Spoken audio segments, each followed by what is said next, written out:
Goedenavond, het is zaterdag 7 maart. Straks het weekoverzicht van het Zeeuwse nieuws, maar eerst het nieuws van deze zaterdag. Hier in Scharendijke is de eerste coronabesmetting van Zeeland vastgesteld. Het zat er natuurlijk al een beetje aan te komen. Het was niet zozeer de vraag of, maar eerder wanneer het zover zou zijn. Het gaat om een vrouw uit Scharendijke die in Noord-Italië is geweest. Ja, we kregen een telefoontje van de huisarts. Die belde met de vraag of deze mevrouw eigenlijk aan de casusdefinitie voldoet. Dus dat is eigenlijk wat door het RIVM is vastgesteld. Heeft iemand koorts en luchtwegklachten en is die in een gebied geweest waarbij wijdverspreide transmissie. Dus veel gevallen, dan is hij daar geweest, dan voldoet hij aan de casusdefinitie. En dan hebben we haar bemonsterd en de uitslag was positief. Dat hebben we gisteravond gehoord.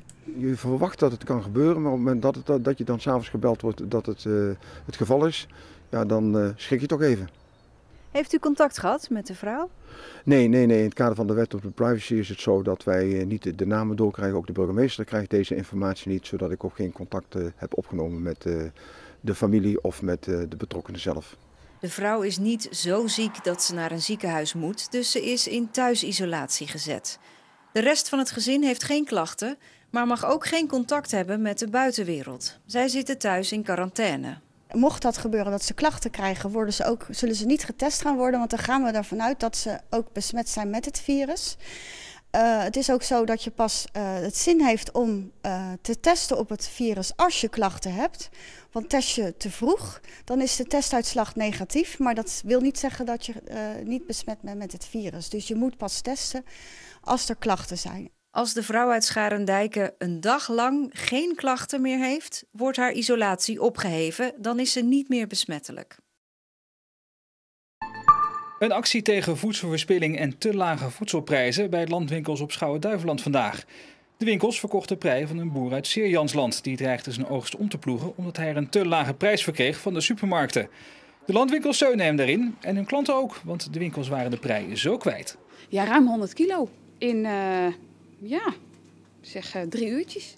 Drukte dus in de winkel. Deze vrouw was nog maar net op tijd om de laatste 2 preien mee te kunnen nemen.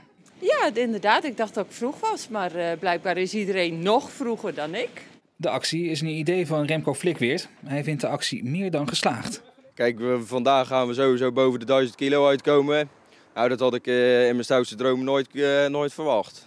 Op het land van de boer ligt nog ruim 10.000 kilo prei. Toch wil Flikweert zijn actie geen druppel op een gloeiende plaat noemen. Maar ik vind iedere kilo prei die niet ondergeploegd wordt, vind ik al een win-win situatie. De klanten van de landwinkels weten in ieder geval wat zij de komende tijd eten. Vanavond is dus prijsschotel. Heel veel, denk ik. De brandweer rukte in 2019 10% minder uit dan het jaar ervoor. Dat is vooral te danken aan het feit dat er minder wordt uitgerukt voor een loze melding. Dat doen we hoofdzakelijk door de meldingen goed te analyseren en daar waar we kunnen in contact te treden met de klant, bedrijf, instellingen, om bewustwording te creëren wat dat voor ons betekent en die zoveel mogelijk terug te dringen. Het kan betekenen dat iemand een pannetje op het vuur zet waardoor een melder terecht aanslaat door de stoomvorming, maar wij als brandweer niet nodig zijn vanzelfsprekend, tot een melder die afgaat omdat hij in storing is, waardoor wij niet hoeven komen vanzelfsprekend. Nou, dat kan oorzaken hebben in de installatie of in het gedrag en het gebruik. Nou, en daar proberen we gericht op in te zetten. 8035, JRC. Soms komt het voor dat een groot bedrijf een veelvoud aan de meldingen voor zijn rekening neemt en daar gaan we dus over in gesprek. Wat kun je dan doen? Nou, eerst het goede gesprek, goed samen kijken naar installatie, naar gedrag, naar de oorzaak ervan.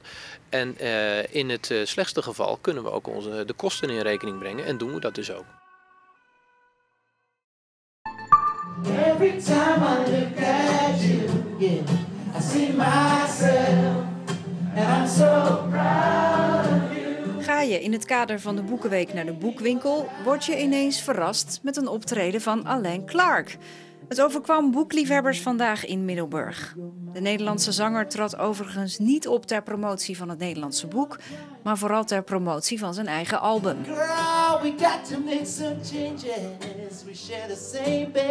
De Boekenweek duurt nog tot met 15 maart en tot die dag zijn er tal van activiteiten, lezingen, interviews en optredens met boeken als centraal thema. Goes VVSB is de laatste wedstrijd van Goes onder leiding van Daan Eikenhout. Hij moet plaatsmaken na dit weekend omdat hij niet het juiste diploma heeft. Het is veel besproken de afgelopen weken. Tegenstander is dus VVSB, een concurrent in de strijd tegen degradatie. En die concurrent komt hier op voorsprong via Bert Steltenpol. Het is de 13e minuut en dus een valse start voor Goes. Dat trainer Eikenhout natuurlijk een mooi afscheid wil geven. Maar dit gebeurt 2 minuten na dat doelpunt. Balverlies van Jelle Klap. Het is veelzeggend over de speelwijze van Goes in het eerste kwartier. En daar gaat VVSB weer, deze keer met Bakker. En dan is het gelijk 0-2. Een dramatische start voor Goes in deze belangrijke wedstrijd. En dat ziet ook de nieuwe trainer Michel Leonard. Hij begint maandag aan zijn klus.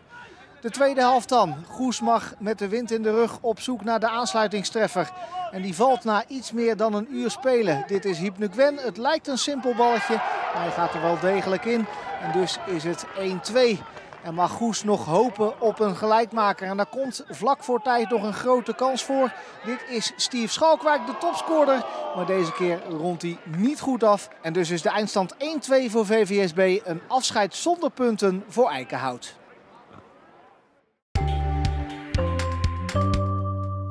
Het was vandaag een prachtige dag en al vanaf vanochtend vroeg was de zon er volop bij met brede opklaringen en ook rustig weer. We gaan even kijken naar het weer voor de komende dagen en dan beginnen we bij vanavond en vannacht. Het blijft droog en we krijgen een verdere toename van de bewolking, waarbij het niet kouder wordt dan ongeveer 6 of 7 graden. En dan morgen. Morgen hebben we toch weer ander weer. We krijgen ook te maken met wat regen. Tijdelijk is die regen even actief, maar in de loop van de middag volgt vanuit het westen geleidelijk weer een droogperiode met ook ruimte voor de zon. De maximumtemperatuur ligt morgen rond 10 of 11 graden en de wind is krachtig uit het zuidwesten.